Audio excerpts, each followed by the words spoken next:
Firstly, I'll answer, can everyone be successful? Successful is all about self-definition, which is what I was saying at the beginning. You have to decide who you want to be. And if you wanted to be Joe Schmo and you pull it off, then you'll be a pretty happy, content person.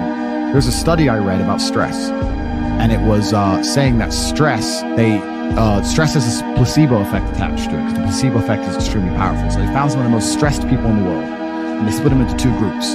And they're all equally stressed. They all have a bunch of cortisol in their blood. Yeah. The people who believed that stress was bad for you and that stress can hurt you, and they believed those media articles, were dying earlier. They were having heart attacks and having stress-related illnesses. The people who believed the opposite, who just said, stress is part of being successful, I like stress, when I feel stressed, I do my best, it makes me anxious, it turns my brain on, I like being stressed, lived longer than average. Yeah. The point is, the same drug, how you look at it, how your body anticipates it, how you feel about it, affects the real-world results. The only shortcut to life is to never miss a day, because sometimes you get lucky, and you'll never miss a lucky day if you try every day.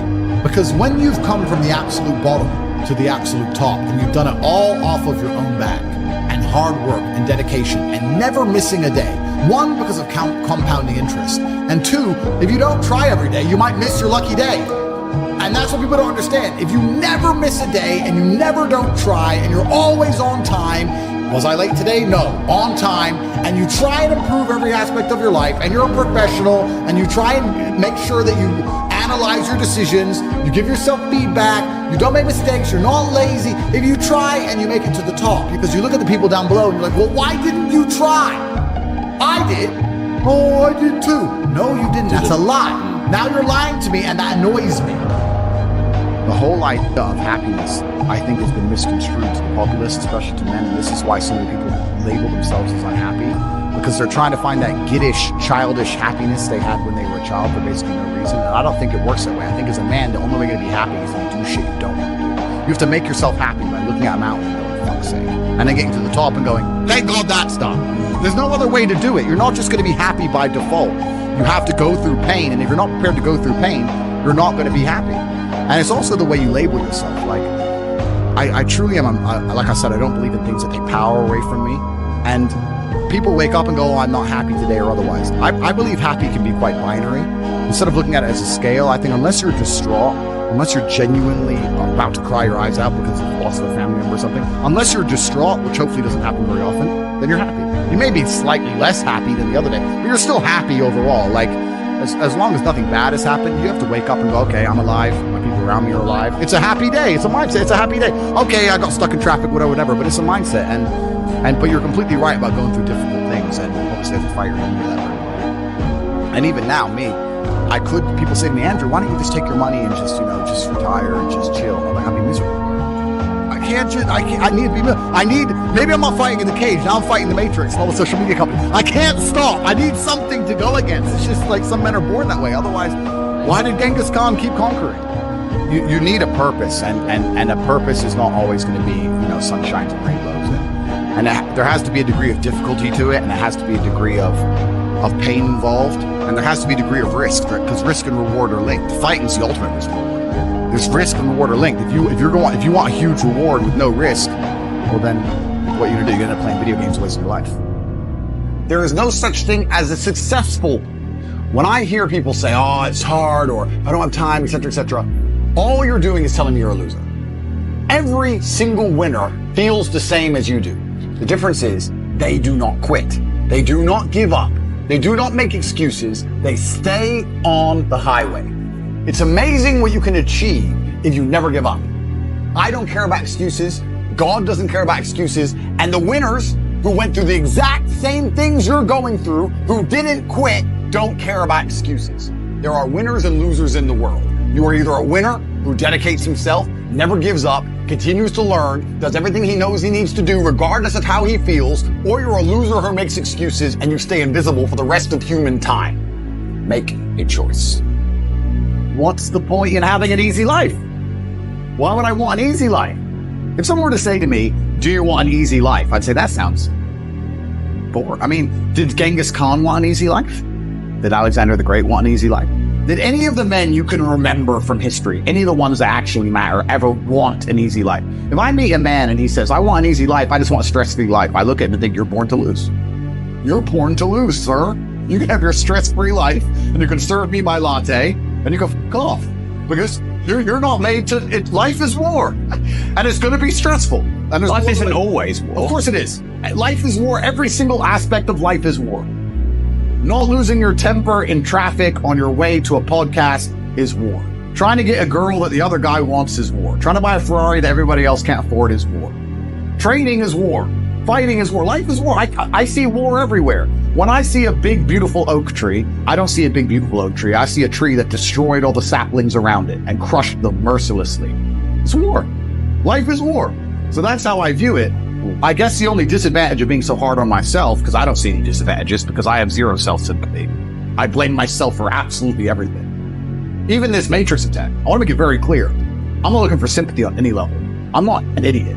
I ran my mouth on the internet for a very long time. I pissed off very important, powerful people. And they put me in a jail cell. I sat there in jail like, well, I'm here for the wrong reasons, but all in all, fair enough. The universe is giving me I gave it. You know, you run your mouth and you piss people off, they're going to try and teach you a lesson. That's how the world works. Like, I'm not going to sit there and feel sorry for myself. I guess the only disadvantage of being so hard on myself is that I'm extremely hard on others. And some people find me difficult to deal with for that reason. They'll be like, oh, I'm struggling with this. I'm like, I do not give. It has to be done at this time. Oh yeah, but, I don't care. You will lose your job if it's not done at this time. That's the bottom line. And I guess I can be ruthless, but why would I have sympathy for somebody else I don't have for myself? If I'm going to be so strict on myself, why would I allow sympathy for others? If I know I'm going to do it, I'm going to hold them to my standard. So I guess to a degree I can come across as unempathetic to others, I guess. But at least I'm not a hypocrite, you know? And I also like to believe that because I lead from the front, I'm not an armchair general. I'm suffering myself. So if I'm going to suffer and I'm going to perform and I'm going to get everything I need to do done, then I expect absolutely the same from everybody around me, or they're not going to be around me. So am I hard on myself? Yes. Will that change? No. Life is war. Life is hard. You're supposed to be hard on yourself. Perhaps most men would benefit from being a lot harder on themselves. I think I see a lot of men coming up with a lot of excuses for permanent failure. I see it all the time. Why? I can't pay my bills. Okay, cool. Why? Oh, you know, because it's hard. It's all just sympathy bull. I don't want to hear it. It's garbage. It's hard. It's hard for everybody, and you're going to have to just be harder on yourself and pull it off. I think we're here to struggle and to learn. I don't think we're here to be happy. That's why when we keep going back to the happy argument, I've always found that kind of frustrating and annoying. Yeah. When someone goes, oh, but I want to be happy. Why? Like, why do you want to sit there and laugh? Like you were happy your entire childhood. That's your happy days. You're allowed to be happy as a kid. It's all over now, right? You're a man. You have responsibilities. I think we're here to do important. Provide, protect, and we're also here to do important things. And important things are going to be difficult, and they're going to be hard, and you're going to get frustrated.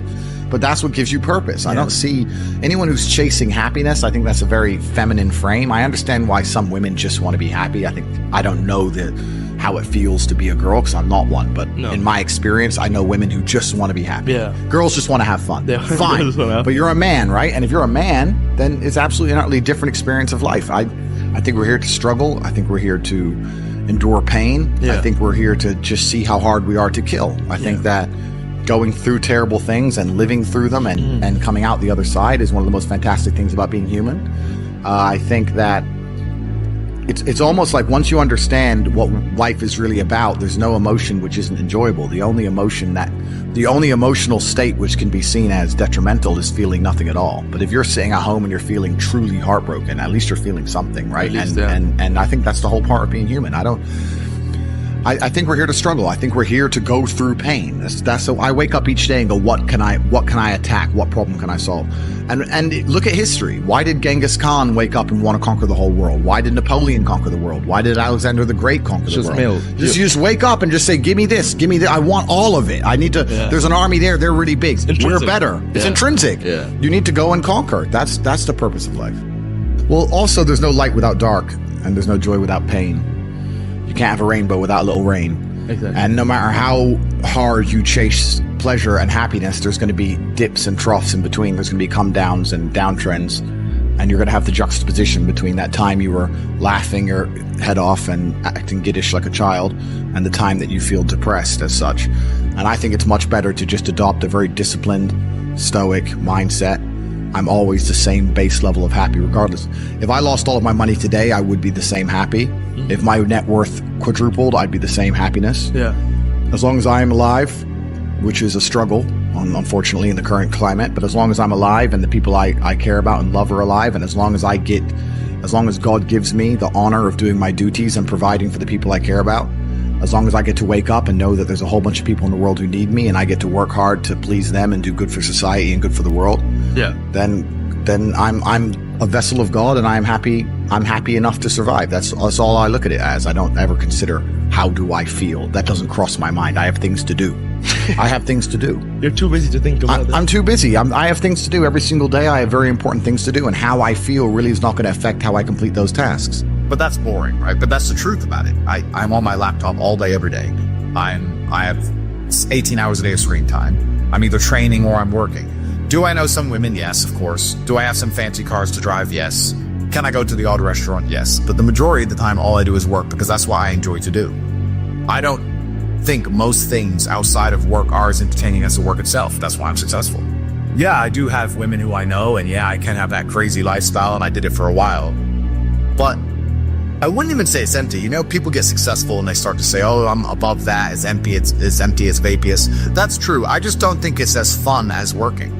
I think just winning is fun. I think the whole point of life is a man is competition in the first place. And I don't think it's possible for anybody to stay in a scenario where they're truly uncomfortable. If you fall asleep on your arm and your arm really starts to hurt, even in the deepest sleep, you're going to wake up and move your arm. If you sit there and your life has been in a rut for 7 years, you are semi-comfortable in that rut. Sure, there's days you're pissed off. Sure, you're semi-annoyed by it. But there's also days where you just play video games, eat pizza, and you're kind of cool with it and it's no big deal. If you were truly unhappy and uncomfortable and discontent with your scenario, you wouldn't be in it. Speak to men, they say I'm unhappy or I need to be happier. I think that's absolutely the wrong frame of life. You're a man, you have duty, you have honor, you have things you should be doing regardless of how you feel. And the people who are perma-obsessed with happiness or sadness, I just think it's the wrong paradigm to view the lens of life. I think you should get up and do what needs to be done. You're distracted and you're self-obsessed. When you're sad, you're sitting at home, me. It makes you very selfish. You don't care about your community when you're sad. You don't care about your country when you're sad. You don't care about the injustices of the world when you're sad. You don't care about trying to actually go and make the world a better place because you're too busy thinking about yourself. So they want you miserable, semi-depressed, sad, unhappy, so that you can sit at home and accept them doing whatever they want to the planet and other people without ever talking or standing up or doing the right thing. If you're happy and motivated, you're going to be far more likely to fight against injustices. So the fact that I have mass influence and I can just make people feel better is a threat to them. They don't want me to make people feel better. They talk about men's mental health and pretend to care, but when I come along and genuinely help and stop people from committing suicide, they delete me. They don't want that. They want everybody semi-depressed. They want you miserable. They want you distracted so that you're too busy crying your eyes out in a room somewhere or sitting in deep thought, worrying about this girl who left you so they can just continue to run the world. If I'm unhappy with something and I'm uncomfortable with something, I fix it. That's endless motivation, which I don't truly believe in as a concept, but that's endless fuel for the fire. If I was unhappy with something about myself, regardless of what it was, I would be able to take all of that discomfort and turn it into endless energy to get the problem fixed. But these people seem to it's okay to be unhappy. Well, these people seem to sit and say, I'm really unhappy with X, but then stay doing X. So I don't believe they're truly actually unhappy. What you'll notice if you live life long enough is that somebody will sit and say to you, I'm unhappy being a loser. You say, why are you a loser? I just sit at home and play video games 7 days a week. And you're like, okay. And maybe 3 days of the week they're unhappy doing that. And that's the time they email you and that's the time they want to make a change. But 4 days of the week, they don't really, it doesn't really bother them. It doesn't really bother them. Because if it bothered them 7 days a week, guess what? They would fix it. Correct. So I have very little sympathy for people. And that's not because I'm not a nice person, but it's because I've been so hard on myself and I've been through so many things that were difficult and I've been through so much pain and trauma myself, some of it self-inflicted, some of it given to me by God to make me a better person. But I've been so difficult on myself. It's very hard for me to look at somebody who's refused to be difficult on themselves and see them as my equal or feel sympathy or pity for them. Why would I feel pity for somebody who took the easy route when I took the hardest possible route? I took the hardest possible way to be the man I am, and you were too big of a... And now you want me to feel sorry for you? I don't feel sorry for you. I don't feel sorry for these people. And because as a man, you can be anything you decide you want to be. That's the beauty of being a male. You can build your character completely from the ground up, just like a video game. Every single thing about me that people respect, I built. I was not born a world champion kickboxer. I was not born this intelligent or intellectual. I was not born this rich. I was not born this strong. I was not born this confident. I was not born this interesting. I was not born this charismatic and humble and gorgeous and tall and strong and sexy. I was not born none of these things. I became these things myself. So I deserve all the spoils of war. And anybody who decides they don't want to work hard enough to become those things, then they deserve to sit and accept they're my inferior. Yeah. That's their problem. I want you to pay attention to the following thing I'm going to say, because it's extremely important, because it's a mindset shift. Often, I am asked to motivate people. And what people are looking for when they want motivation is they're looking for a fire inside of them that makes them want to do hard things, or the grit and determination to push through a wall which previously they saw as insurmountable. And the reason they need motivation to do this is because they think hard is bad. They think this is hard and I need to be pushed to do this, to save my bloodline, to avoid eternal slavery, to make money, whatever it is. This is hard and I need somebody to encourage me to do whatever it takes to get through it. Because you view hard in the negative. Truthfully, it is the hard things in life that are the best things in life. It's amazing how God has linked difficulty and value. There is nothing in life which is valuable, which is not hard to obtain and hard to keep. Not a single thing. That's why it has value in the first place. If gold was everywhere, nobody would care about gold. People want gold because it is hard to find. That's the whole point of it. Difficulty, value are inextricably linked. So when you see something as hard, you see something as valuable, and you have to train your mind to be excited by hard things, to feel energized by the challenge, to feel self-motivated, not externally. You're self-motivated by the chance to prove to God you deserve this hard thing. And the most beautiful thing about difficult things is that it deters a large contingent of the populace, because most people are not ready for hard. When they see hard, they quit. When they see hard, they make excuses for why they don't want it anymore. They cope. When most people see hard, they shy away from it, which is extremely important, because you only want the things you want because other people can't have them. You want that girl because other people haven't had her. If everyone's had her, you don't want her. You want that car because other people can't buy it. You want to do what other people can't do. This has been the basis of masculinity since the dawn of human time. The Egyptians built the pyramid because it was hard, so that when people saw it, they knew it was hard to do because others couldn't do it. Men wanted to be the first people to sail the 7 seas and risk their lives, to cross Antarctica and risk freezing to death, to be the first person to do it, so that everybody would say, wow, I bet that was hard. So people used to wake up and think of hard things they could possibly do. They'd wake up with a very fine and normal life, just like you are. You wake up, you have a bed, you have food, you're not freezing to death, you probably have a woman who texts you back, your life's fine, right? Some men are okay with that. Some men think, what is something hard I can do from here? In days of old, they would say, here's this unexplored land. That looks hard to get to. Let me take the risk so that my name is remembered. You should feel fantastic when you're given a challenge. When hard is put in front of you, you should say, finally, God, finally you've given me something difficult. My life has been too easy for too long. I'm too capable to live such a meager existence and simply survive. And this is what we're talking about, the uncomfortable, of being uncomfortable and how it can motivate you. When I didn't have enough money to buy whatever I wanted, I couldn't fall asleep at night because I understood there are people out there that did, and I didn't see them as better than me. And I thought, why are these people who I don't see as my superior living an experience that I can't live? And it bothered me to the point where I could not sleep. So yeah, that was real.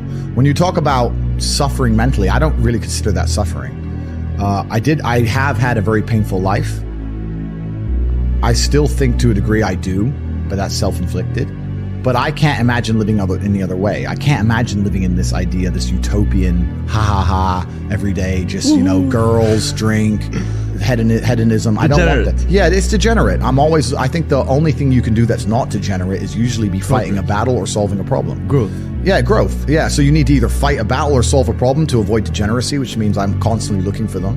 I'm currently one of the largest battles a man can possibly take on. I'm taking on the Matrix, the most powerful people on the planet. Right, yeah. So, yeah, is my life difficult? Yeah. Am I complaining about that? No. In fact, I'd hate it for it to be any other way. I'm not saying feeling depressed is not real. Everyone feels depressed. I'm saying the idea of depression as something you cannot control is a dangerous idea and paradigm. The reason so many people are committing suicide is because the Matrix is telling you that if you feel depressed, you cannot fix it. They tell you that depression is a disease that you can catch from the sky no matter how fantastic your life is, and you have no control over it. And I argue that absolutely. The reason the Matrix wants you depressed and sad is because when that happens, you are selfish. If you're depressed and sad, you only care about yourself. You don't care about your community or your family. You don't care about the world. You do not stand up for anything. You will accept being fucked in the ass like True Geordie. You'll accept any amount of garbage that they want to give you, any Matrix slave mind programming, because you're too busy being sad to resist. This is why they tell you that when you are depressed, it is a disease. It is not a disease. You're depressed because your reality is depressing. The truth is, if I lived the reality that most of these depressed people live, I'd be depressed. Your reality is depressing. You wake up, your wife doesn't love you, your kids don't respect you, there's no milk in the fridge, and you're almost dead. Of course, you're depressed. You're running out of time. You never had any fun or adventure. Energy cannot be destroyed, it can only be converted. Take the depression and turn it into motivation. And all of a sudden, you'll see how fantastic your life is. People the solution to something, and they don't like the solution, then they'll pretend you're wrong, right? I'm depressed, that's why I'm fat. No, you're not fat because you're depressed. You're depressed because you're fat. So how about this? Go to the gym and train. Oh, that's hard. Well, then stay depressed. Like, what do you want? What answer do you want? No, I want a way to be as fat and unhealthy as possible while also having a perfectly capable mind and feeling fantastic. Well, then you get down the route of just drugging yourself, right? The mind is a very sophisticated chemical factory, and your body produces chemicals. What's the complication? Like, why is it hard to work out? That if your body is efficient and doing what it's supposed to do and strong and is optimal, then your mind is probably going to follow. What's there complicated to understand that habits, which are beneficial to you, are going to allow you to build a more disciplined, to be a more motivated individual, and also change your objective reality? People also want to disconnect not only mental health from physical health, but they also try and disconnect mental health from objective reality. I have all the time, they go, oh, he's depressed, it's not his fault. I say, listen, he's a loser and his life is shit. If I was him, I'd be depressed. So let's not pretend that his mental health is completely separate to the objective reality of the fact that he is a lonely dork. Of course he's depressed. Who wouldn't be? If he got up and tried his best and was disciplined and was motivated and he was important and actually became somebody, guess what? He'd start to feel better. So you're completely right. They have separated from physical health. They separated from spiritual health, because also if you know you're doing bad things inside of your heart, you're going to feel guilt, which is why all the people who've absorb the Matrix programming end up being so unhappy. But also the biggest disconnect for me is mental health and physical reality. I've said to depressed people before, I'm depressed, I have a disease. Okay, you have a disease. Describe your life to me. They describe their life and say, you don't have a disease, you have a shit life. That's it. You have a shit life. So you don't got a disease, you're just a fucking loser. Fix your life, you'll feel better. No, it's not that simple. It is that simple, my friend, because I'll tell you something, I'm the happiest man on the planet, but if I was you, I'd be depressed because you're a fucking loser. So that's it. That's it. You're a fucking loser. You're a fucking loser. But I say this stuff, and the reason I say it so brutally is because I don't believe the people who are losers didn't decide to be losers. If you're a loser, you chose to be. For the same reason, if you're fat, you chose to be fat. I don't fucking buy any bullshit that someone is force feeding you. You decided to be. I think the universe is a very giving place. I think that God is very giving. I think that in reality, objective reality, if you truly try your best, you'll get it. I've yet to meet somebody, maybe you can correct me, who eats right, goes to the gym every day, and trains as hard as they could, who is not in fantastic shape. I've never seen it. It's like, so the only people who aren't in fantastic shape are the people who decided not to do those things. So they decided. So I don't feel sorry for them. I'm done having pity with people. I'm done fucking sitting there going, oh, doop-de-doo. No, you decided to be a fucking loser. So your life's shit. So you're depressed. Good. That's what you decided to pull from the universe. I decided to pull the absolute opposite. Mm-hmm. I'm under the mentality that you are exactly not where you deserve to be. That is one version of reality. That's one version of events. And although that's true, I want to put it in a different way. You're exactly where you wish to be in life. Even if you think you are not happy where you are, I can promise you are. Because if you're truly uncomfortable, you can't even sleep. If I put you on spikes, you can't lay down. You only lay down even if you're semi-comfortable. Does happiness exist to you? I don't think it's important. I am already happy, and I'm happy all the time, even when bad things happen. I'm always a happy person. I don't operate in the happy, sad paradigm. So to me, I'm always happy because I don't measure it. If you don't measure something, it doesn't exist. If you give attention to depression, you're depressed. If you give attention to how happy you are, you're always going to be measuring if you're happy or not that day. If you don't think about those things, they don't exist. I don't give measurement to them. Is that the heartbreak part is the best part. Yeah. That's the real love. The whole holding hands, everything's happy, we're out at dinner, smiling, laughing. No, that's boring. The true memory of love, the actual real fun part of the love is the part where you feel the deepest, and you feel the deepest when it goes wrong. And we can apply that to everything. That's the funnest part of life. Funnest part of life. It's never fun at the time, but in retrospect, when you want to use hindsight and analyze your entire life via the lens of your mind, when you go back in time, those bad times are the best times. Because I believe as a man, chasing happiness is probably the most asinine thing you can do. It's the easiest way to lose as a man is to chase happiness. What will make me happy is not how you win as a man. How you win as a man is, I don't care how I feel, what must be done. And really the only thing that's fun in life is work. The only thing that's fun is the thing that made you rich in the first place. That's the reason it made you rich, because you found it fun. There are no fun activities to do once you're rich. The only thing you can really do is slow things down. So a poor person has a 1 hour lunch. I'm allowed a 4 hour lunch. Great. You can add some time to things, but I don't know. I see there are some other rich people who, they get enamored by wine and they think that giving their life to tasting different grapes is somehow not a complete waste of consciousness, but they're dipshit. And that's why they're not important. And that's why no one knows who the they are. So when I talk to other millionaires and like, oh yeah, I'm gonna with wine, I like to spend my time wine. Well, then you go do that. Life is just, it's a game. We're living in a simulation. And if you want a high score, you have to choose the highest difficulty. So I want a high score. A lot of these people, especially people who talk about Zen, Stoicism, etc., I distrust. And this isn't specifically about him. This is about all of these people. Because they'll sit in a beautiful field with green grass in Bali, and they'll put on a stupid robe. And they'll sit there and they'll do this and they'll say, I'm Zen, my mind is great. You're in a beautiful field in Bali. Of course you're Zen. What are you gonna be upset about? It's sunny. It's not even raining. You have nothing to complain about. Go and be Zen in a trench in Ukraine. Then show me your Zen. If you're so Zen and you're so fantastic with your mind, any of these people, I openly challenge you, considering you're all physically incapable, go do an MMA fight and get the kicked out of you. Go and you know you're gonna lose because you're a pussy. I know you're gonna lose. You know you're gonna lose. He's gonna hurt you, but you're Zen. Show me the power of your mind. Go get your whooped. Oh no, you're scared. You won't do that. You won't go get in the cage and get grounded and pounded. I thought you were Zen. Turns out you're only Zen when everything's fine. That's not Zen. It's not Zen to be Zen when everything's fine. So all these people with their spoiled little privileged lives and their yoga retreats. Oh, I feel so great in my yoga retreat. Oh, you feel so great in one of the most idyllic locations on the planet, eating food that's prepared for you. You feel great. Wow, mental control. For the clown show. It's a clown show. If these people were truly who they wanted to pretend they are, they'd be in the trenches somewhere. The UFC fighter has more Zen when he's getting punched in the face in front of all these people, in front of his screaming wife, worried about him losing consciousness forever.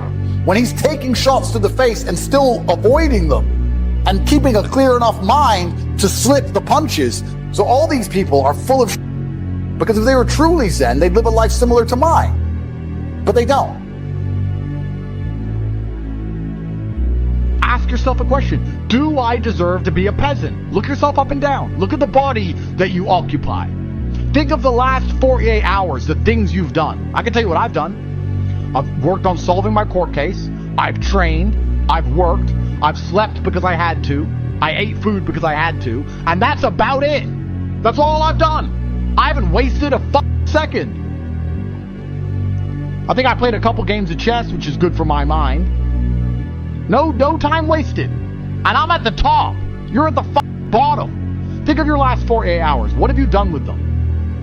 Look at them and analyze them and ask yourself, does that lifestyle, the lifestyle I've lived for the last 48 hours, does that will that lead to, does that constitute to the life of a multimillionaire? Does that allow me to be in the top 0.1% of Earth? Is that life I'm living so fantastic and so unique and so different and so opposite to all the other people around me that I'm going to end up with an exceptional result. Because if you're doing the same thing as everyone else around you, you're going to end up like everyone else around you. Now, if you surround yourself with people inside the real world, you'll get further, sure. But if you're surrounding yourself with jackasses out there in the street, 𝐬𝐮𝐬𝐿 and 𝐬𝐵𝐞𝐠, you're going to stay exactly like them. When I was broke, I couldn't sleep. Please understand me. When I was broke, I couldn't sleep. I'd be trying to go to bed thinking, these people have Ferraris. I want a Ferrari. I couldn't sleep. I just understood that there was a version of reality that I had yet to experience. I saw my parents struggle to pay the bills, and I saw my friends struggle to pay the bills, and I saw everyone around me unable to eat, and then I saw certain people with $500,000 cars, and I understood there must be a different version of reality. There must be a version of making money, a version of banking, of finance. There has to be a different world. This world I'm in, everyone's poor, this is garbage. That world, I can see people are living a reality that I can't even fathom. Life is rented. I know exactly what you're saying, but I'm saying my philosophy is that you never own anything that you're not renting anyway. Your physical health is not something you have, it's something you rent. If you don't look after it, you lose it. Just like a house, if you don't pay the rent, you lose the house. It's the same with your business. If you don't look after your business, you lose the business, you lose your money.